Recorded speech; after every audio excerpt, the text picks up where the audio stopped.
Arise, O Yahweh, let your enemies be scattered, and let those who hate you flee before you. And when it rested, he said, return, O Yahweh, to the 10,000s of Israel. Let me read that again so somebody doesn't message me later and say, you said too much. So, and when it rested, he said, return, O Yahweh, to the 10,000s of Israel. So here again is known as the Ark of the Covenant. This word covenant is the word Brit. B-E-R-I-T. What is Brit? It's the word covenant. And this word describes covenants or agreements between and among human beings. This word is used to describe Yahweh's making of a covenant with humankind.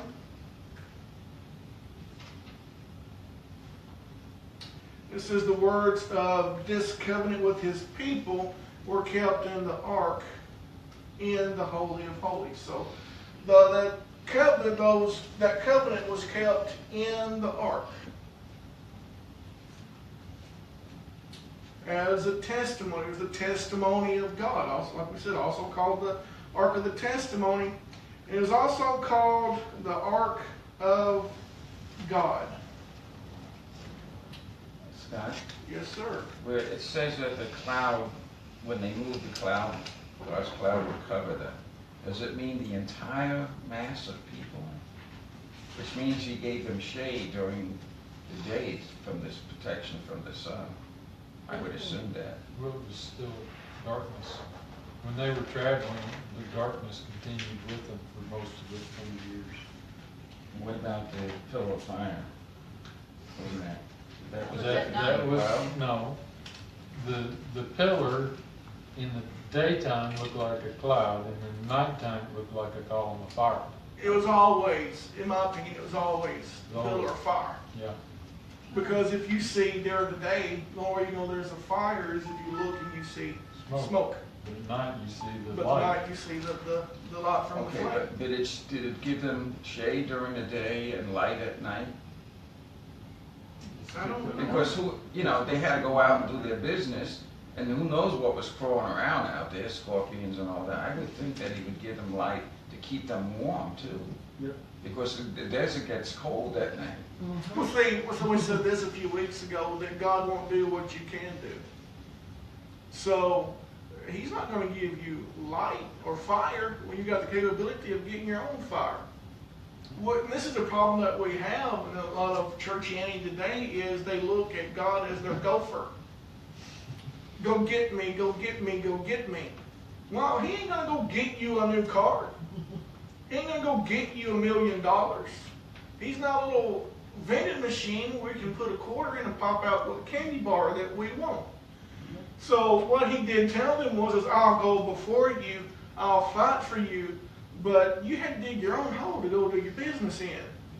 He didn't go dig the hole for you. He told you, you go dig a hole outside the camp, but he didn't go dig it for them. He didn't take them somewhere where there was a bunch of holes, so all they had to do was do their stuff and then cover it up. So did he give them shade during the day? I don't think so. I'm not going to say that he didn't, but why would he? They weren't used to it. So No. I mean, they were the environment and the culture they were in. Yeah, in Egypt. But the thing is, where it tells that there's darkness on the face of the earth, that darkness remained throughout that 40 years. Now, how dark? Probably varied a lot. But the need for shade, I don't see it. I don't see that either. That's a good question. I just see the Lord's mercy, but they weren't traveling in RVs. It was tents, But it's the same thing. I mean, they were used to that, though. yeah, that's what they were used to. That That was they their were- thing. So that was something that I don't think, well, they did whine a lot when they got out of Egypt, but I don't think that you never did hear them saying, there's no shade out here. It's too hot. Yeah. It's, they always say, we want the leeks and the onions and the cucumbers, Right. and we were better off there than we were anywhere else. But it was called the Ark of God, 1 Samuel 3:3. We're just going to read this one verse so you don't, unless you just want to turn there, it's a short verse. But it's just a verse showing that the lamp of God had not yet gone out, and Samuel was lying down in the temple of the Lord where the Ark of God was. There we see that it was also referred to as the Ark of God. And it's also referred to as the Holy Ark in 2 Chronicles 35:3. Was it Second Chronicles 35:3. 35? And what did you say, the Ark of The Holy Ark. Holy Ark? And then in Joshua chapter 3 and verse 6, it is referred to as the Ark of Yahweh. Joshua what? Joshua 3 and 6. Yahweh.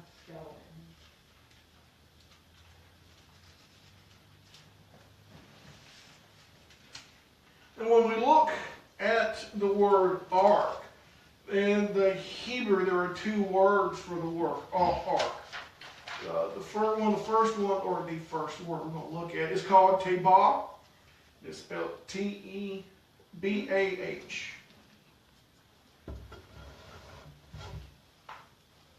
And that is equals what? Huh? And Tebah is? It's the word ark, but it is the word used for Noah's Ark, and it's used for the basket that Moses was in. And so in both of these cases, people were rescued from water. In both of these cases.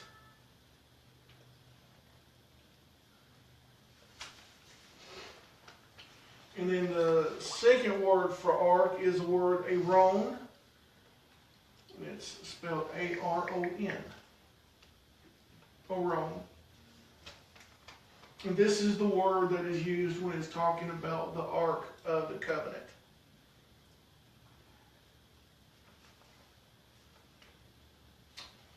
And this word Aaron is from a word called Arah. A-R-A-H.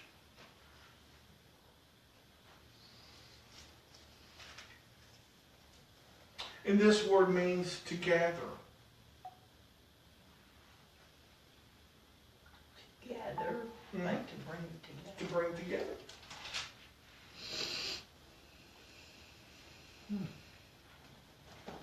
So as we look more at the ark, we'll look more at that. But I want to look for a minute at the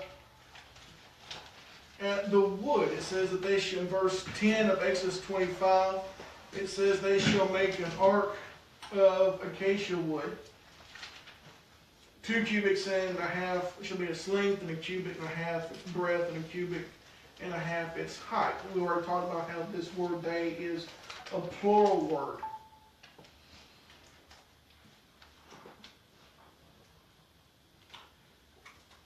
But in the Hebrew, this word that is acacia is the same type of wood, but it is a word shatim. And it gets its name because it has thorns on it. So this is the kind of thing they would have used to do the sheep pens. They would have put this around the top of the sheep pens to keep others out from the sheep. And this is possibly also the same type of wood that was used to make the crown of thorns for Yeshua that they placed upon his head. It's the same type of wood used to build the ark. And that's not a fact, it's a possibility that that's the same kind of wood, because it does speak of thorny. It's a thorny wood, and it would be in that area that they were in. Evidently that was real plentiful, because they used it in a lot of different things.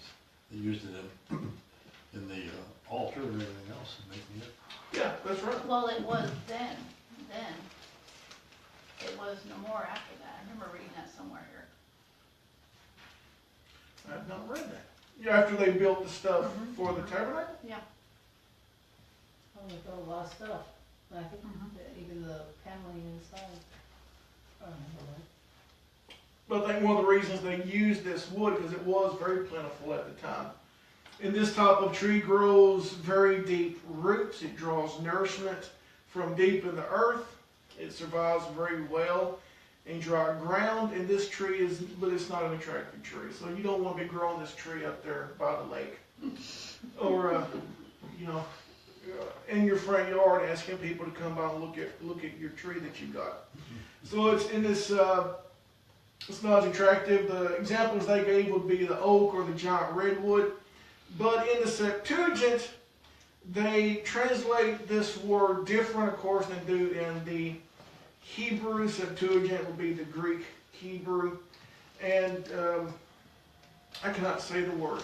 It's spelled A-P-H, aphthartos. It'd be A-P-H-T-H-A-R-T-O-S. And it means incorruptible, or not able to be corrupted.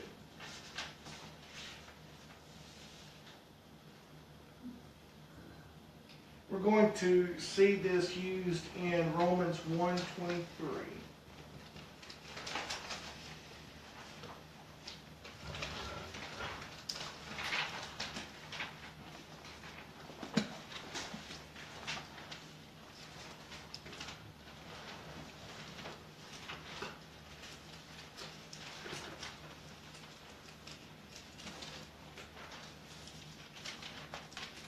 Paul, you got the King James or New King James? The old King James here and new here. We'll see if this, I know this is not going to match the King James. But we'll start at verse 22 of Romans 1. It says, claiming to be wise, they became foolish and exchanged the glory of the, now the ESV says immortal. Immortal God for images resembling mortal man and birds and animals and creeping things. The King James is not going to say immortal. And does anybody else's Bible say immortal? Mine says Yours says immortal. incorruptible. The complete Jewish says immortal. What does yours say? Holman says immortal. Immortal? They mistranslated the word. Really? If it says immortal, that is a mistranslation. King James says uncorruptible. That is The New correct. says incorruptible. That is correct. Uncorrect? So that's why Jesus carried it. The King James, Yeah. the word, so it should say they exchanged the glory of the uncorruptible God for images. So if it says immortal, it is a mistranslation of the word. The Greek word for immortal is totally different. It is spelled A-T-H-A-N-A-T-O-S. Okay, so then what does yours say after mirror images? Uncorruptible God for mirror images like a, Corruptible man. Mine says resembling a mortal man. It probably should be corruptible man. yeah, mine Yeah. says more. The NLT says for 23, Mm-hmm. and instead of worshiping the glorious, ever-living God, they worshipped idols made to look like mere people and birds and animals and reptiles. Is that close? What was the word before God? Say it again. Huh? Say it again. The whole thing? Yeah. Okay. And instead of worshiping the glorious, ever-living God, they worshipped idols made to look like mere people and birds and animals and reptiles. No, that's the same as what these other ones say. So, Bypassing the corruption. yeah, bypassing the corruption. So they're just saying immortal. It's not that is the same mistranslation as the rest of them have. And there's no footnote here either. There's not one down here either. We can see another example of where both of these words are put into play in 1 Corinthians 15.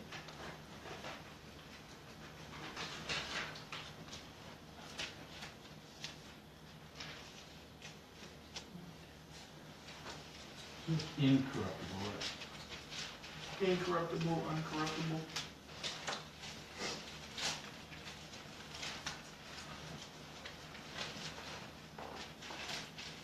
So the wood the ark was made out of was incorruptible wood. Could not be corrupted. Same thing as what Paul is saying here in Romans 1:23. God cannot be corrupted. He's incorruptible. 1 Corinthians 15 and 54.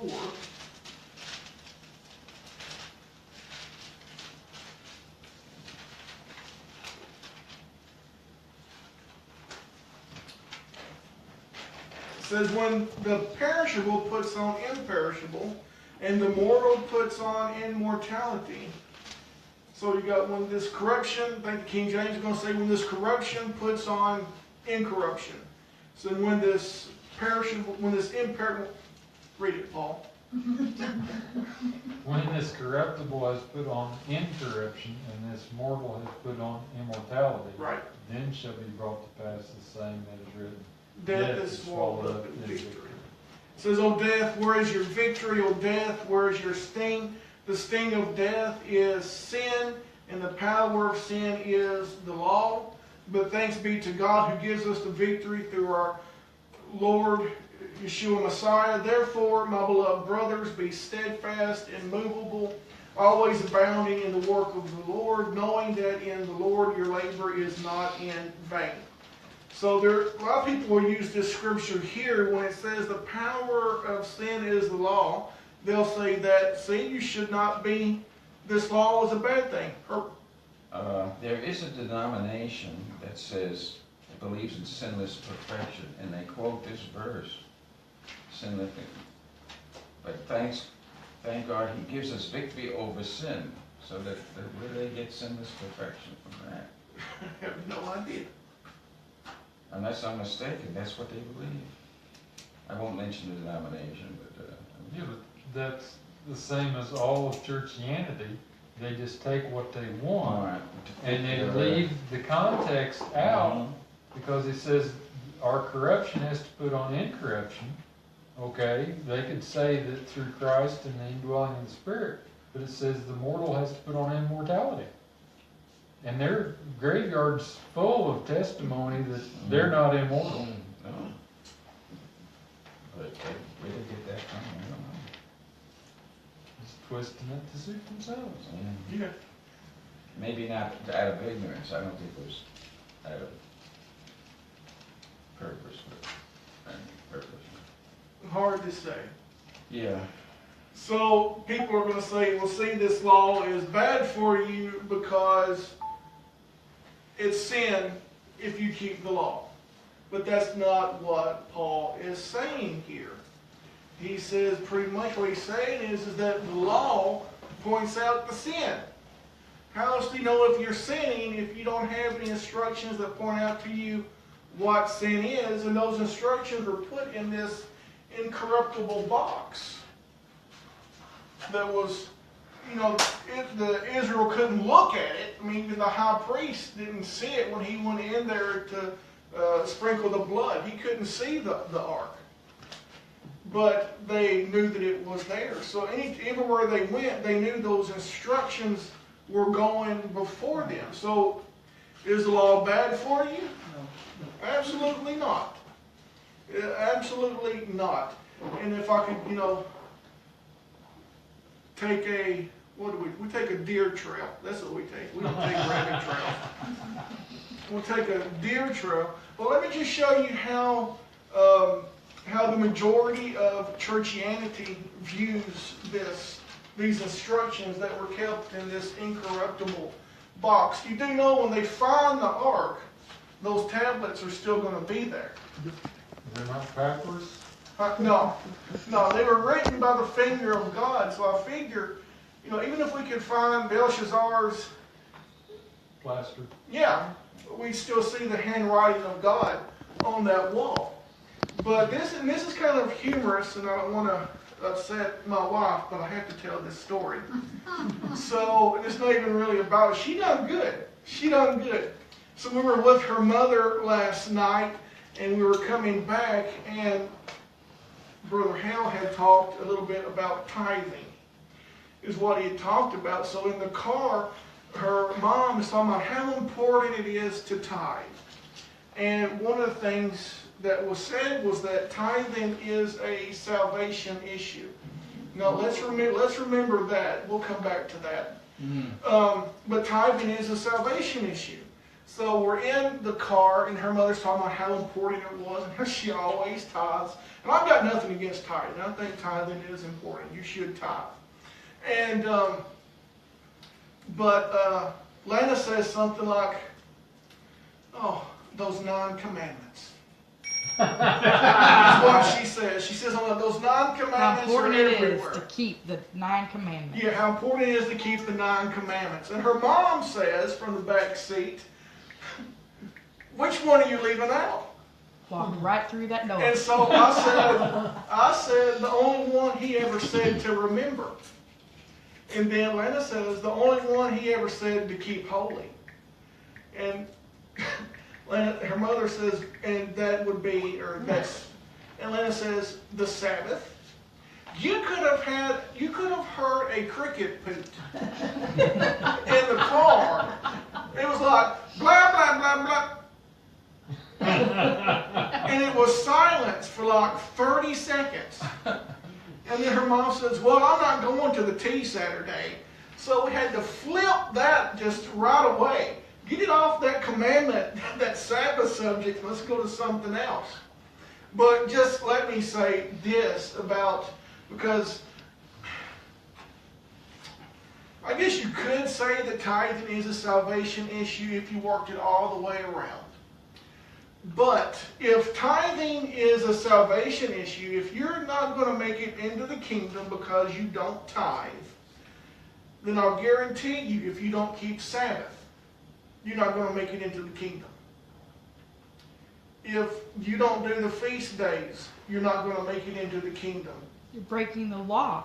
Yeah. So if tithing, if that you are stealing from God and that is a commandment, then you should tithe.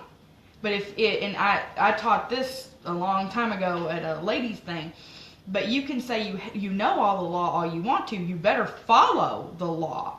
So, if tithing, if that is a salvation issue because you are breaking the law, because you are robbing from God, that is in the Word, then so Sabbath is just as important. Absolutely. Can I put in my 2 cents? Sure. It tells us that we're to tithe to keep things in His house for His priesthood, which was the Levites. So is this brother Hale a Levite, and is he serving in Jerusalem? I don't think Then so. you don't have to tithe to him. And That's then true. the discussion last week, where is the temple? I'm the temple. Yeah. You're the temple. He's the temple. Why does this temple have to tithe to that temple? That don't make sense. It's the Israelites who were not the priesthood were to tithe to the priesthood. If we are kings and priests, what did Christ talk to Peter about when he sent him for the fish with the gold sovereign in his mouth? He says, who collects it? Or who's it collected from? From the king or from the people? See? That's true. But, okay.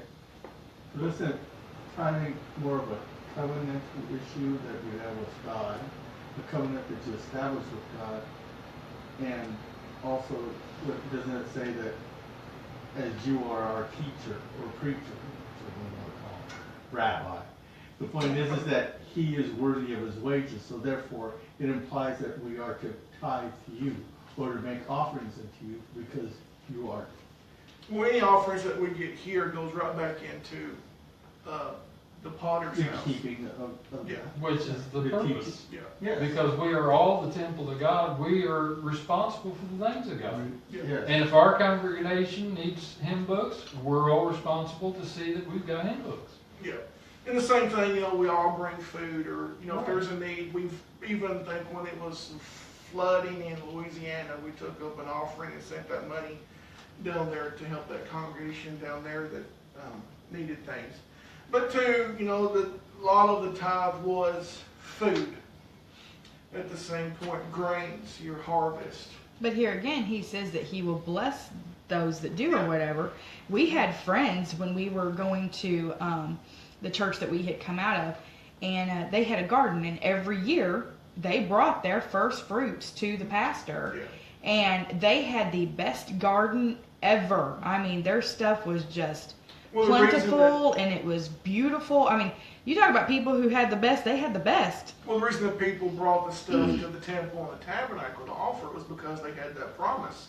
If you offer me your best, I promise you that your crops are going to be bumper crops. Your cattle is going to multiply. They did. But, and so it was it was a covenant thing. Yeah. If you do, I'll do. I'll guarantee you this and guarantee you that. And the same thing, we're not, talking about teaching on tithing tonight, but God's going to get his tithe one way or another. That's right.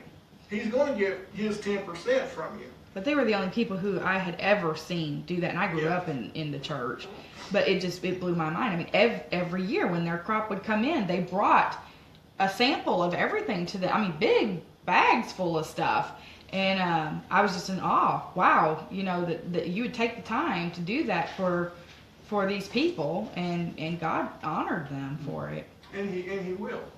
That's I can testify to that. If you don't return the 10% of whatever that you owe to God, he will get that 10%. Plus. Yes, he will. Plus. There is a penalty. Yes. I can tell you that if you don't give your 10% of whatever, your chances are you could have a flat tire. Your car could break down. Your washing machine could no longer work. I've seen it happen. Been sick and not be able to go to work? Because it does say that by tithing, if you'll give your 10%, he will keep the destroyer away from you. If you don't, he goes, I think it's in Hosea, one of these books, he says, I'll blow on whatever you have. You'll think you have a lot, but I'm going to blow on it and it's not going to be anything. But we're not talking about tithing tonight. We're talking about the ark. Sorry. Well, just very shortly, part of that deer trail, I guess, we went on. So let's summarize. It says that this wood come out of the dry ground, had deep roots, and it was made of, it's an incorruptible or uncorruptible wood. Isaiah 53.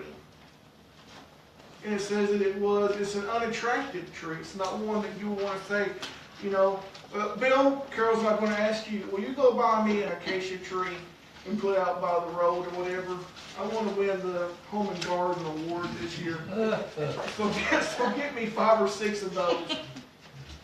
Line the driveway. Yeah. Isaiah 53:1 says, who has believed what he has said, what he has heard from us, and to whom has the arm of Yahweh been revealed? For he grew up before him like a young plant and like a root out of dry ground. He had no form or majesty that we should look at him, and no beauty that we should desire him. He was despised and rejected by men, a man of sorrows and acquainted with grief. As one from whom men hid their faces, he was despised, and we esteemed him not. Surely he has borne our griefs and carried our sorrows, yet we esteemed him stricken, smitten by God, and afflicted. But he was pierced for our transgressions, he was crushed for our iniquities. Upon him was the chastisement that brought us peace, and with his wounds we are healed. All we like sheep have gone astray. We have turned everyone to his own way, and Yahweh has laid on him the iniquity of us all. So, who is this scripture talking about? Jesus. Talking about Yeshua, talking about Jesus. So, he was the walking Torah. He was the walking, breathing Word of God. John 1 says, in the beginning was the Word was with God, and the Word was God. Verse 14 goes on down and says, and the Word became flesh and dwelt among us. It tabernacled among us. So here's the one thing that I do not understand, is why everybody says, I want to be like Jesus. Or they get the bracelet that says, "What would Jesus do?" Well, if you want to be like Jesus, then why don't you do what Jesus did? If you are going to be like him, you know, we see people today that they got a favorite football player, they want to buy that jersey. You got a favorite baseball player, you may want to use the same kind of bat that he uses. I had a boss one time who was a NASCAR fan, so he bought NASCAR car hoods, and hung up in his house because he related to those things. So how can you want to be like Yeshua and not do what he did? How can you ask the question, what would he do, and not do what he did? So if he was the living, breathing Word, if he was this ark in the flesh, then we're supposed to be following wherever this ark leads, correctly? Mm-hmm. Correct? Yeah. Wherever the ark went, because it said the ark went before them and found them a place to rest. And when the ark stopped, they stopped. But now here's the thing in churchianity, is they say, we want to be like Jesus, but they're talking, Paul, about the miracles. They're talking about the signs and wonders that he did, all the great things he did. If you take that out of the New Testament, out of the Scriptures, everything that he did, what are you left with? What he said. What he said. And very little want to do what he said, because they very little understand what he said, because we all know that the Apostle Paul invalidated everything that he said when he was here. But we see the same characteristic, and I'm joking, he didn't invalidate what he did. But we see that this wood that the ark was made out of very much has the same similarities as to what the Scriptures say that Yeshua, Jesus, would be. Yes. In Exodus 25 and verse 11, this is what we're going to look at for the rest of the time and end with this tonight. Exodus 25 and 11.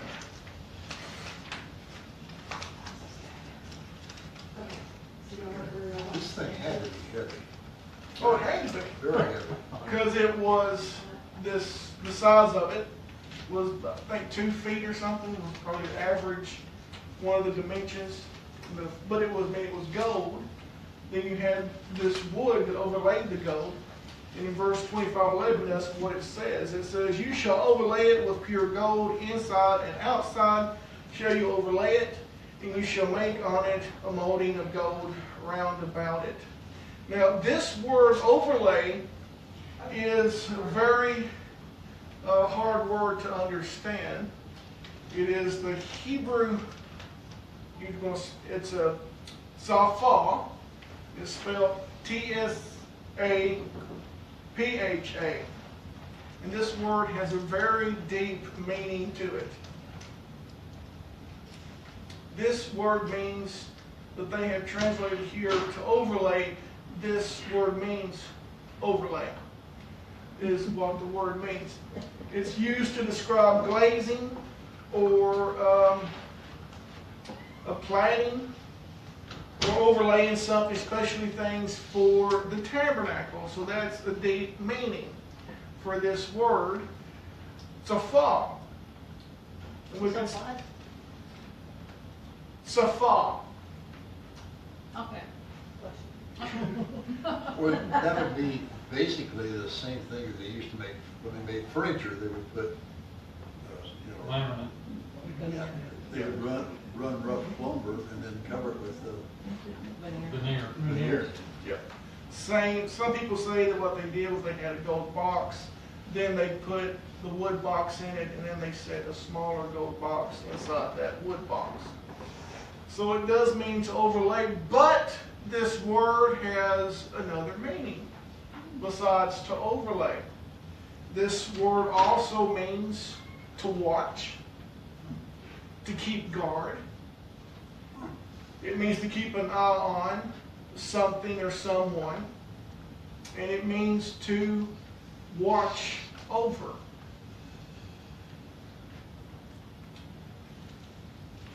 So not only does it mean to overlay it, but also means to guard it, to watch over it, to keep an eye on it. And we see that this word is used in Ezekiel 3:16.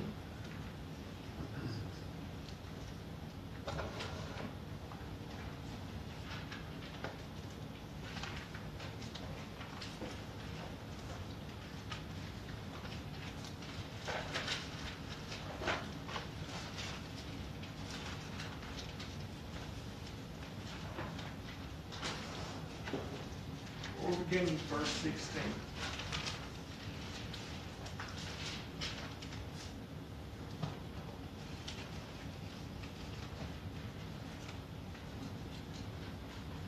It says, at the end of 7 days, the word of Yahweh came to me, Son of man, I have made you a watchman for the house of Israel. Whenever you hear a word from my mouth, you shall give them warning from me. If I say to the wicked, you shall surely die, and you give him no warning or speak to warn the wicked from his wicked way, in order to save his life, that wicked person shall die for his iniquity, but his blood I will require at your hand.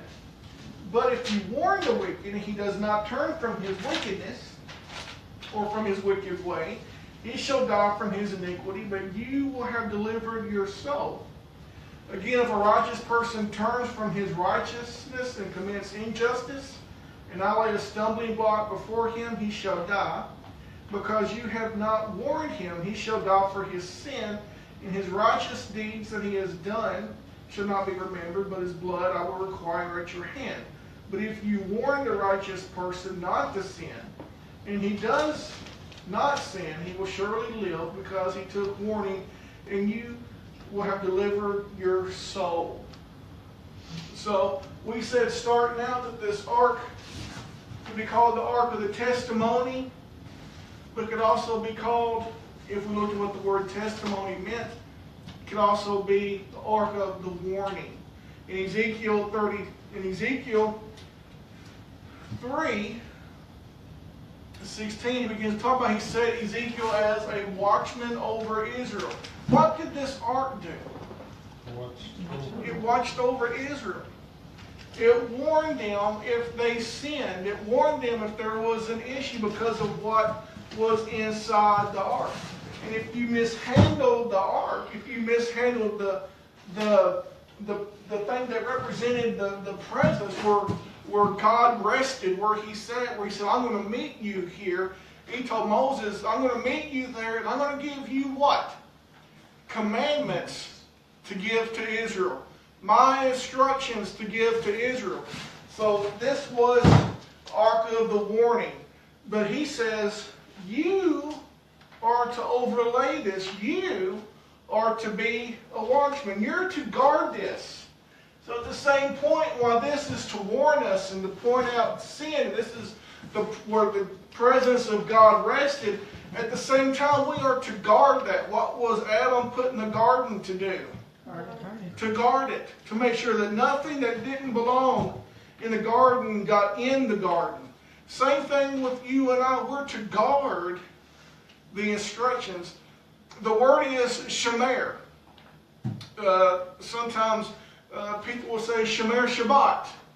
Guard the Sabbath. They're guarding the Sabbath. They're keeping the Sabbath because that's what God told us to do.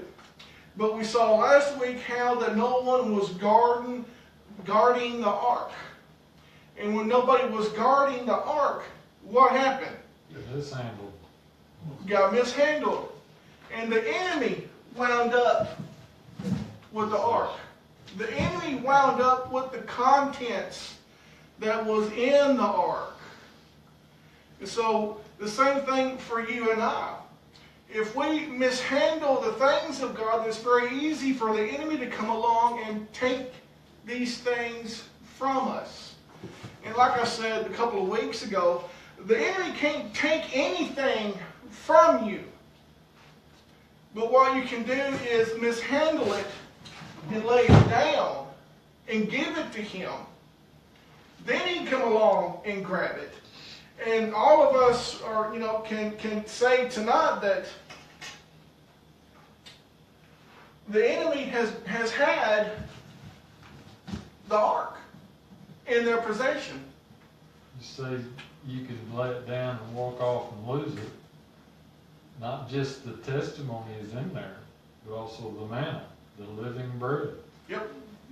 bread of life. But can he not also use that as judgment against us? When he pleads before God, he says, here, I have them, because he mishandled them. Yep. And therefore judgment should fall upon him. Wasn't Aaron's rod, that bud is supposed to be inside it Yes. too? Yes. As well as the bread? Right.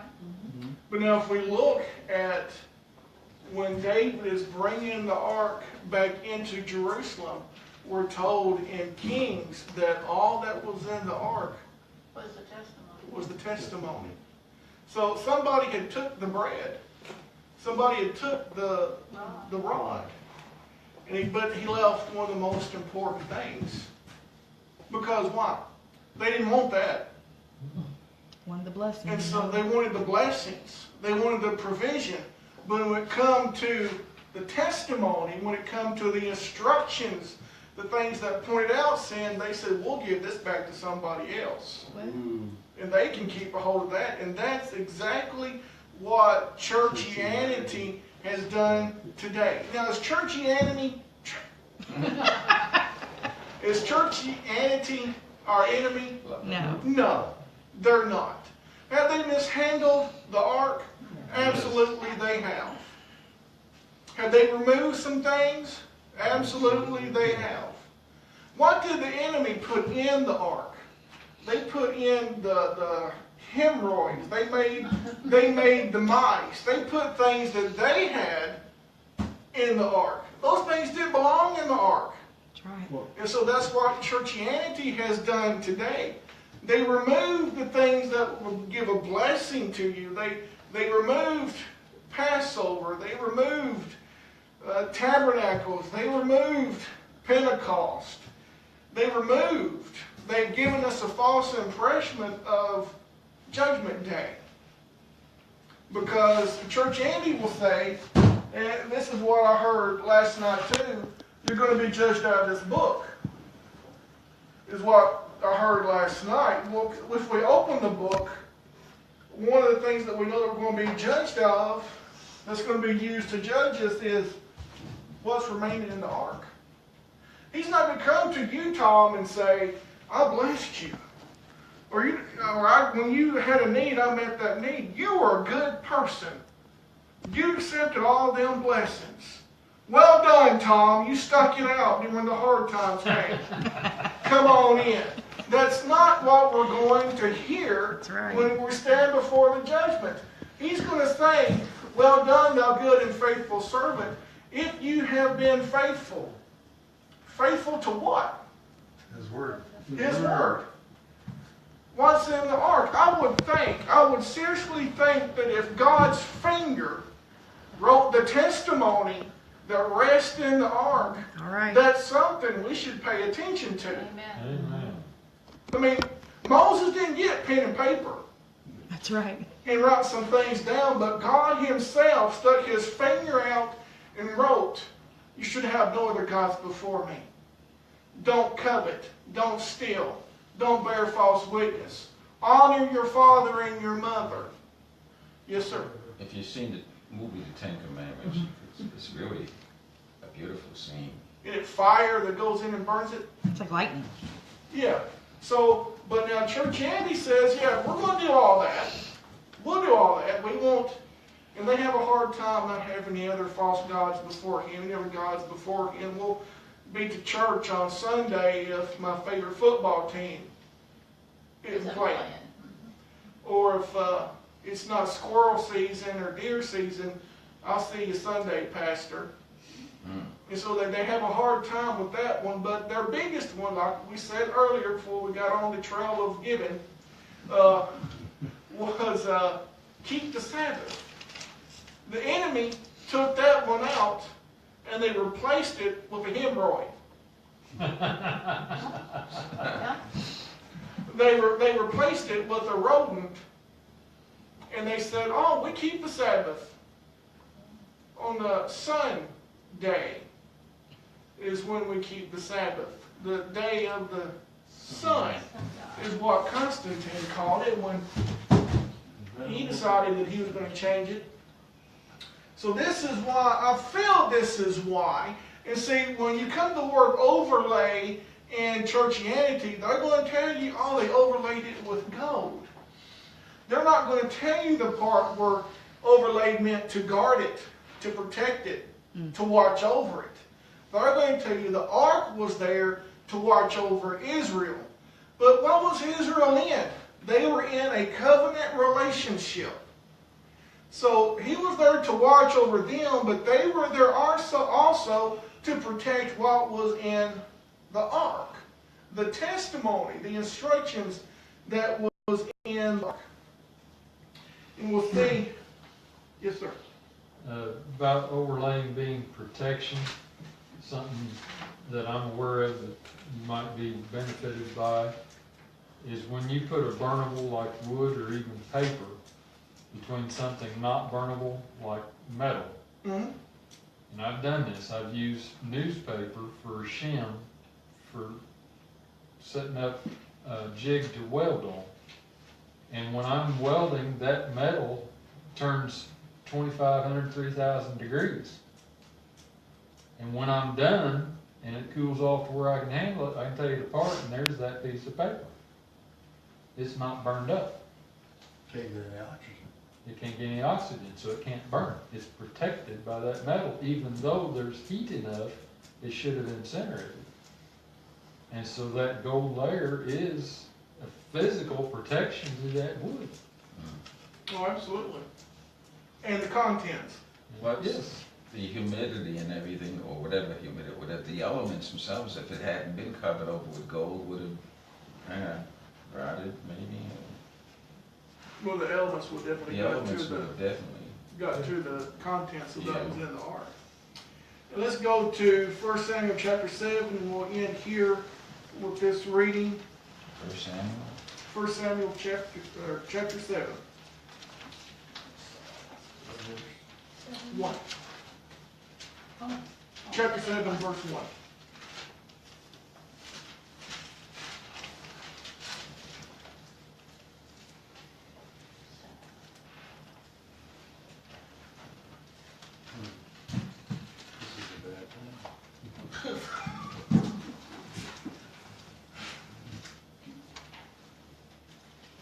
It says, and the men of Kiriath-Jearim came and took up the ark of the Lord and brought it to the house of Abinadab on the hill.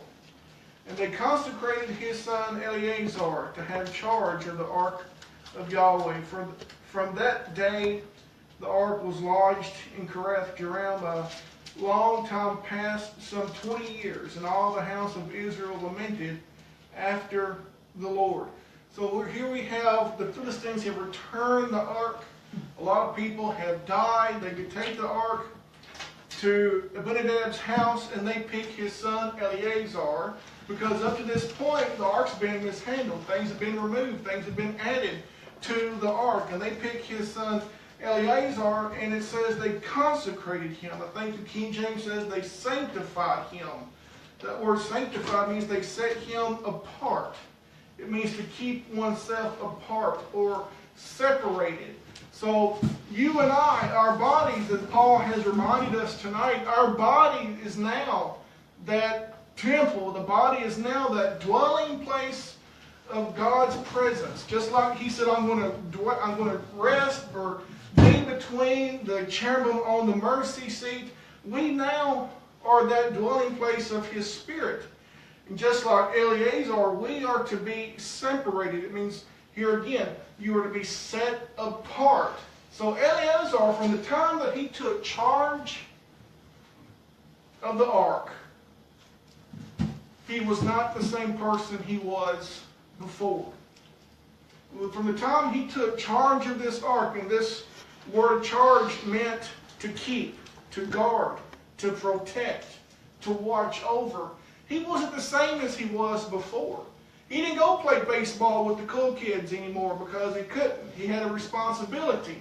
I've been separated to watch over this ark. He didn't go to the movies and put his arm around the girls anymore because he has been separated to keep and to watch and to protect the ark. You know, it's hard to go somewhere you don't belong, or when you carry this big chest with you everywhere that you go.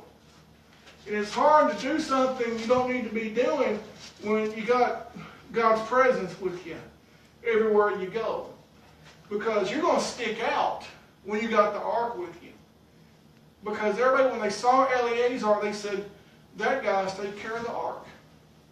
He's the one that watches over that ark. The same thing for you and I. We got that spirit dwelling inside of us.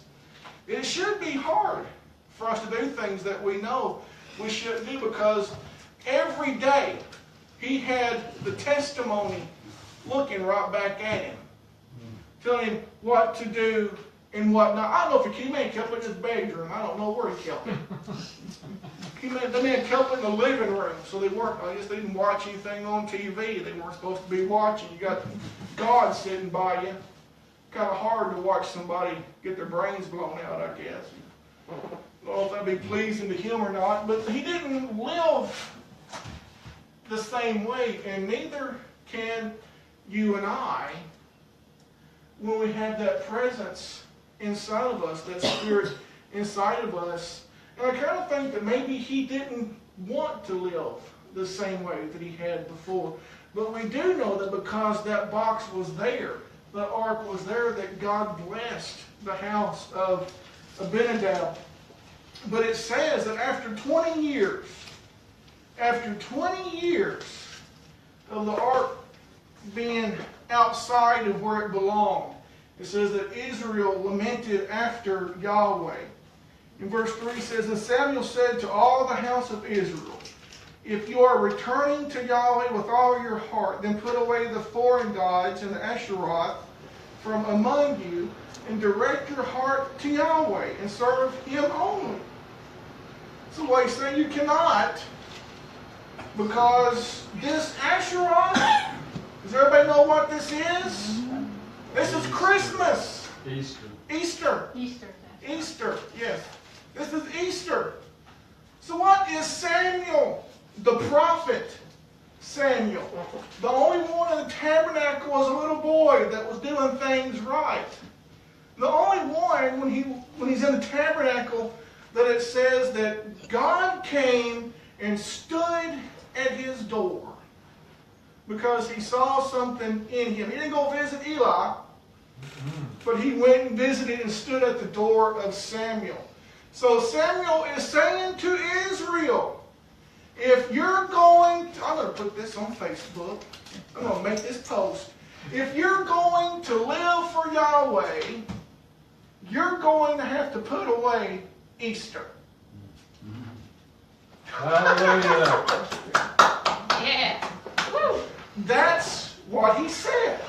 That's exactly what he said. So, for all of our church unity friends that are watching tonight or whenever this else is shared out, you cannot say that Easter is about the resurrection of Jesus, because Samuel, the prophet Samuel says, if you're going to serve Him, you have to put that away. And this was roughly 1,000 years before Christ's first advent. Yeah. So, It has nothing to do with his it's got resurrection. nothing to do with His resurrection. But, he says, and if you'll do that, if you'll put away these foreign gods, so yeah, if you'll put away the God for trunk or treat, if you'll put away the God for Christmas and Valentine's Day, if you'll put those gods away, if you'll quit practicing those things, and turn your heart back to Him, He will deliver you out of the hand of the Philistines. So, it seems to me that if you will turn to Him, if you will take back Him and His instructions, because that's why you were made. Why was the tabernacle made? To house the ark. To house the ark. Which houses the testimony. which houses the test. That's why the tabernacle was made. So, if your body is now that tabernacle, if your body is now that temple, then why were you and I created? To house that ark and the testimony. To house the ark and the testimony. That's why we were created. That's what he calls us to do every day. What He calls us to do every day. But He says if you'll do that thing, if you'll put everything that's contrary away from you, if you'll stop doing what you've been doing, then I will deliver you out of the hand of your enemies. Those things that have you in bondage, I will set you free. Everybody got that? And we're fixing to end, y'all, so we can all go home and have dinner or whatever. But this is what Samuel is saying. This is what he says that Yahweh, this is what he says God will do. If you'll take back this, put away all that junk that doesn't benefit you anything, then I'll bring you out, I'll set you free. And Church Annie today says that the law is done away with bondage. The law, if you try to keep the Sabbath or any of these other instructions that God gave, you're in bondage. Samuel said, if you'll quit doing these things that he didn't tell you or instruct you to do, then he's going to bring you out of bondage. Yes, sir. I don't want to go on a rabbit trail again, but can we have fellowship with the Seventh-day Adventists? Are they way off, or can we still have fellowship with them? I can fellowship anybody. Yeah. I don't know, the Seventh-day Adventists are Because they way hold off. to the basics, right? They're fundamentalists. And They don't think you're right for doing the feast days. Yep. I think all Seventh-day sees is Sabbath and eating clean. And Ellen G. White. Yeah. So they're kind of a pagan themselves. They lift her up. Yeah. Whatever she says is gospel. Really? The times I've been in your churches, they'll quote a scripture and then tell you what Ellen G. White has to say about that. Yeah. I didn't So- know- I didn't know that. Fellowship at your own risk, Yes. because they will mess you up. So verse 4 says, so the people of Israel put away the Baals. There's your other feast days right there. That's Sunday and Christmas. Sunday and Christmas. And the Ashtaroth, there's Easter. And they served Yahweh only. So they decided that they were better off if they put away all the other stuff and they served him only. So they had made up their mind. They saw Abinadab and Eleazar and all of them being blessed because they were guarding, they were watching over, they were protecting, they were living this out. And Israel said, it took them 20 years, but they said, we need to go back over there because God's over there. And I want to be where he's at. And when Samuel gave them the instructions on what they had to do, they did it. So they didn't kick at it, they didn't stomp, they didn't cry, they didn't tell Samuel, you're trying to be Jewish, or any of that stuff. And you know, so everybody knows Samuel wasn't Jewish.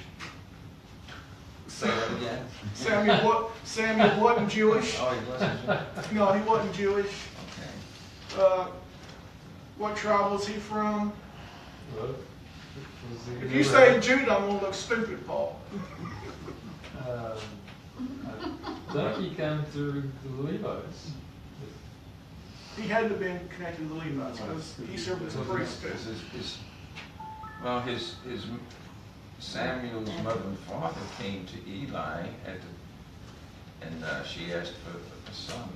Yeah, But I don't know if that doesn't mean they were the same tribe. But, right. We'll have to look it up after we leave here.